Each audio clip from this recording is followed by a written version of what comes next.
أهلا بكم في مسلسل جديد شيق جدا. أتمنى إنه يعجبكم وما تنسوش تضغطوا لايك وشير للفيديو علشان يوصل لأكبر عدد من المشاهدات. بيبدأ مسلسلنا مع أب مثالي وهو تشاويان وأجمل ابن في الدنيا تشاويين، وهم بيتشيكوا علشان يروحوا الشركة، وبيكون الأب في اجتماع وبيكون الصغير بتاعنا في المكتب بتاع والده وبيكون مبهدله على الآخر، وده لأنه بيعاني من اضطرابات نفسية وبيكون مش بيتعامل مع أي حد غير والده وكام واحد كده. وفي يوم بيكون تشاويان عنده بث مباشر علشان يسوق المنتج بتاع شغله الجديد، وبيطلب من الموظفين انهم يخرجوا ويسيبوه مع ابنه لوحدهم علشان يركز في الشغل، ولكن الشقي الصغير بيزهق من القعدة لوحده فبيقرر انه يخرج ويسيب والده. وبعد فترة من الوقت بيكتشف والده انه مش موجود، فبيبدأ يدور عليه هو والموظفين بتوعه، وبيكون الصغنن بتاعنا مبوظ الدنيا في الفندق تحت ومجري الناس كلها وراه، وبيكون هيتخبط في عربية الأوتيل بس بتيجي تشين اللي بتلحقه وبيقعوا هما الاتنين سوا على الأرض.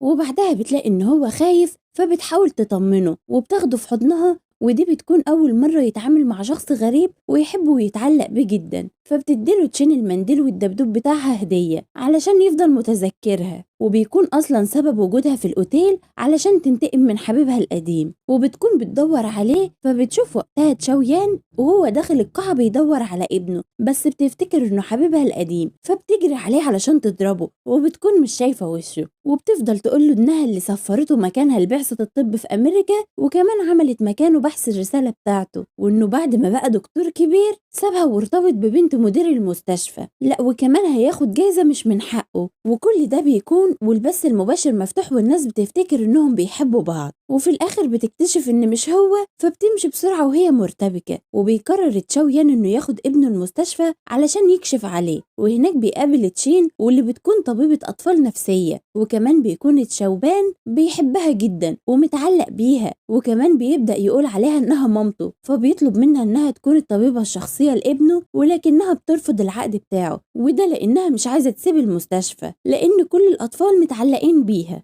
وبيفضل تشاويان علشان يخليها توافق على العقد بتاعه بيفضل يراقبها، وهي بتلاحظ ان هو ماشي وراها فبتدخل من شوارع جانبية علشان تقدر ان هي تهرب منه، لكن في الوقت ده بتلاقي ان هو قدامها فبترجع تاني عشان تهرب منه، بتلاقي ان في شباب بيعكسوا في بنت وهو بيكون بيجري وراها فبيلاقيها انها بتتخانق معاهم، فبيجري على العربية بتاعته يجيب دفتر الشيكات وهو متعود على كده ان اي حاجة يحلها بالفلوس، ولكن لما بيرجع بيلاقي ان هي خلصت عليهم وبيكون بس في واحد كده فيهم هيضربها لكنه بيدافع عنها، وبيرجعوا يقعدوا سوا ويكلموا، وبيكون باين عليهم هما الاتنين ان هما بدأوا يعجبوا ببعض، وبيطلب منها ان هو يوصلها للبيت، وفي طريقهم بيلبسها الاسوارة التانية اللي بيكون لابس الجزء التاني بتاعها في ايده، والاسوارة دي بتكون بتعبر عن مشاعر القلب وكمان بتعرف شريك حياتك اذا كنت في خطر او لا، فبتاخدها منه، وكمان الاسوارة دي بتعرف شريك التاني المؤشرات الحيوية للجسم بتاعك. فبيقرر تشاوبان هو ودوجو انهم يعملوا خطة علشان يقربوا تشاويان من تشين، وبيروحوا رحلة وبيهرب الولد مع دوجو صاحب تشاويان المقرب، وكمان بياخدوا العربية علشان ما يقدروش يرجعوا ويفضلوا محبوسين في الغابة، وبالفعل بيقضوا الليلة مع بعض في الغابة، وبيبدأ انه يعجب بيها وهم قاعدين بيتكلم معاها وبيقولها ان هي مغفلة جدا لانها اول ما شافت الطاقية بتاعت ابنه في البحر افتكرت انه بيغرق وطلعت تجري عليه من غير اي تفكير وهي كمان كانت هتغرق، فبيعرف من هنا ان هي كمان متعلقة بابنه. ولما بيرجعوا فبتقابل حبيبها القديم ومعاه خطيبته واللي بتعزمها على الحفلة اللي عاملاها له لانه اترقى وبقى رئيس الاطباء، وطبعا هي بتعزمها علشان تغيظها، بس تشين بتروح الحفلة وهي اخر شياكة وبتخطف انظار الجميع، والممرضات هناك بيكونوا بيتكلموا عنها وانها اصبحت حبيبة تشاويان. فاول ما بيوصل تشاويان الحفلة بتقرر انها تكسفها قدام اللي موجودين وتعلن انها وتشاويان مرتبطين، وبتكون مفكرة ان تشاويان هيرفضها وانه هينكر فكرة ارتباطه بيها، ولكنه بيفاجئ الكل بما فيهم هي، وبيعرض عليها الجواز قدام كل الحضور وبيلبسها خاتم جواز بألماسة كبيرة قد كده، ووقتها حبيبها القديم بيتضايق جدا وخطيبته كمان بتبقى بتاكل في نفسها. بس تاني يوم بنعرف ان اللي حصل ده كان مجرد تمثيلية عشان ينتقموا منهم، وبتكون بتاخد شاور وبتنسى الخاتم في ايديها، ولما بتيجي تخلعه بيطير من ايدها وبتفتكر انه ضاع، ولما بتروح المستشفى بتلاقي إنه كتب المبنى الجديد باسمها، والممرضات بيكونوا بيحسدوا فيها، ولكن الموقف ده بيضايقها وبيخليها تروح تشده من إيده وتطلب منه إنه يشيل اسمها من على المستشفى، وإن كمان جوازهم مزيف وإنها مجرد لعبة، ولكنه بيقول لها إنه هيكون جواز حقيقي وإنه هيتجوزها فعلا، وبيشوف إيديها بيكون ما فيهاش خاتم الخطوبة، فبتتغير في الكلام معاه، وبعد ما بتكون بتكلمه بعصبية بتتحول لبنت رقيقة ومفيش زيها، وبتفهمه إنها خلعته في البيت لأن حجمه كبير ومش عملي، فبيعرفها إن ده ورث العيلة بتاعته وإنه غالي جدا. وبتكون بتتمشى في الشارع وبتشوف قطة على شجرة وبتكون مش عارفة تتحرك، فبتقرر إنها تساعدها وبتخلع الإسوارة من إيديها اللي اداها لها تشويان، وده علشان ما يحصلهاش حاجة زي الخاتم، لكنها بتقع من جيبها على الأرض، وبيروح وقتها إشارة على تشويان إن الإسورة فيها مشكلة، فبيقلق على تشين وبيروح يدور عليها في بيتها، ولكن وقتها بتكون بتنقذ القطة وهتقع، بس بيجي ينجي صديقها الأمور وبيلحقها وبيكون بيوصلها للبيت، فبيشوفها تشويان واللي بيسمعها بتتكلم عنه وبتقول إنه مغرور ومتكبر ومش شايف حد غير نفسه، وإن كل شيء عنده بيتحل بالفلوس، بس هو بيكون غيران عليها وبينزل من العربية بيقول لها إن مش صح تصاحب أي حد كده والسلام، وإنها لازم تحافظ على صورتها علشان ابنها وكمان علشان هي خطيبته، فبتبعد عنه وبتعرفه إنهم مش هيتجوزوا، بس هو بيكون مش سامع غير نفسه وبيفضل يضايق فيها وبيسيبها ويمشي. وبتروح المستشفى بتلاقي إنهم بيشيلوا اسمها من على المبنى، وكمان بيكون قدر يشيل كل المقالات المنشورة عنها، فبتفرح جدا، بس وقتها الممرضات بيكونوا بيتكلموا عنها بشكل سيء وإنها بتستغل تشويان علشان توصل لمناصب عالية، فبيظهر تشويان وبيدافع عنها وبيقول لهم إنها كانت الأولى على الجامعة ودايما تقديراتها هي الأفضل، وإن هو اللي محظوظ بيها مش هي اللي محظوظة بيه، فبتعجب بيه وبتتأثر بدفاعه عنها. وبيجي والدها ووالدتها فجأة واللي بيكونوا سمعوا بخطوبة بنتهم من السوشيال ميديا، وبيكونوا عايزين يقابلوا تشويان ويطلب منهم بنتهم، ولكنها بتعرفهم إن الجواز ده مزيف وبتحكي لهم عن اللي حصل معاها، ولكنهم مش بيقتنعوا وبيعرفوها إنهم هيقعدوا معاها فترة، وبيكونوا دايما بيزنوا عليها بإنهم يقابلوا خطيبها، بس بتقرر هي وصاحبتها إنهم يتراسلوا على أساس إن هو تشويان، وإنهم في المسجات يتفقوا معاها إنها تروح تقابله وما يتقابلوش. وفعلا تشين بتعمل نفسها بتكلمه وبتسيب موبايلها مفتوح على المسجات، وده لأنها عارفة إن والدتها هتتراسل معاه وتطلب تقابله، وفعلا بيحصل ده، ووالدتها ووالدها بيقرروا يرجعوا لبيتهم وهي معاهم، وده علشان تشويان هيروح يزورهم، وبتفرح جدا إنهم هيمشوا، وبتتراسل مع صديقتها وبتعرف منها إن موبايلها علق وإنها متكلمتش مع والدتها، فبتكتشف إن والدتها اتراسلت فعلا مع تشويان واللي بيكون وصل لمكان بيتها، وبيتعرف على والدتها ووالدها وبيعرفهم إنه خطيبها، وبيكون ودود جدا معاهم وبينده لهم ببابا وماما، وبيجيب لهم هدايا كتير جدا، وده عشان يزغلل عينيهم وإنه هيشيل بنتهم فوق راسه، وبيقدم لهم عرض الجواز بتاعه. فبيبدأ والدها يسألها عن والدة تشوبان الصغير، فبيعرفهم إنها توفت وإنها كمان مش بتكون مراته ولكنها أخته، وإنه مش ابنه الحقيقي، فبتتفاجئ تشين لأنها كانت بتحسبه ابنه الحقيقي، وبيكونوا على الغدا وبيشربوا كتير جدا هو وحماه، وبيقرر تشويان إنه يبات عندهم، لا وكمان إنه هينام مع تشين في أوضتها، وأبوها وأمها ما بيعرفوش يقولوا حاجة، وبيقول لها إنه بيحسدها على اللي هي فيه وإن عندها عيلة حنونة وبيت دافي، وإنه مش بيمتلك أي شيء غير الشغل والفلوس. وفي الوقت ده بيجيله اتصال إن تشوبان دخل المستشفى، فبيروحوا للمستشفى وبيكون تشوبان مريض جدا، وبيطلب من تشين إنها تفضل معاه وبتوافق، وبيكون عمره ما اتكلم ولا قال أي كلمة، ولكن في اللحظة دي بينده عليها وبيقول لها ماما، فبتفرح جدا بيه وبتفضل جنبه وماسكة في إيده، ولكن لما بتصحى من النوم بتقرر إنها تمشي وتهرب، وبتحس إنها اتدبست، فبتقابل في وشها تشويان وبيعرفها إنها وعدته إنها تكون أمه وإنه ما ينفعش ترجع عن وعدها، لكنها بتتراجع عن وعدها وبتسيبه وبتمشي، وبيروح يطلب من رئيس الأطباء إنه يخلي تشين الطبيبة المسؤولة عن ابنه وقت سفره، وبيكون تشوبان نايم، ولما بيصحى مش بيلاقيها، فبياخد التاب بتاعه وبيجري يدور عليها، وبيقابل ولد صغير بيكون مزعج جدا وعايز ياخد التاب بتاعه منه بالعافية، ومامته بتكون ست رخمة بتفضل تزعق لتشوبان لأنه مش راضي يدي لابنها التاب، وبيكون الولد بيشده منه فبيقع على الأرض، فبتبدأ الست إنها تزعق له، ففي الوقت ده بتشوفه تشين وبتجري تاخده في حضنها وبتزعق للست وبتقول لها إنها أمه وإنها اللي معلمة إنه ما يحترمش الإنسان اللي مش محترم، وبتاخده وبترجع بيه أوضته، وبيقول لها إنه كان كان بيحسبها مشت وسابته، ولكنها بتطمنه انها جنبه وانها عمرها ما هتسيبه، وبيفضلوا نايمين في حضن بعض، وبيجي تشاويان وبيكون هيغطيها، ولكنها بتصحى وهما الاتنين بيتخضوا لانه بيكون قريب منها جدا، وبتعرفه ان ابنه بقى كويس وانه ممكن يخرج من المستشفى. في الوقت ده بتعرف ان صديقتها اتطردت من العمل، وده علشان دفعت عنها قصاد الممرضات وكبت القهوة على خطيبة حبيبها القديم واللي بيكون والدها مدير المستشفى، وانها هزقتها كمان.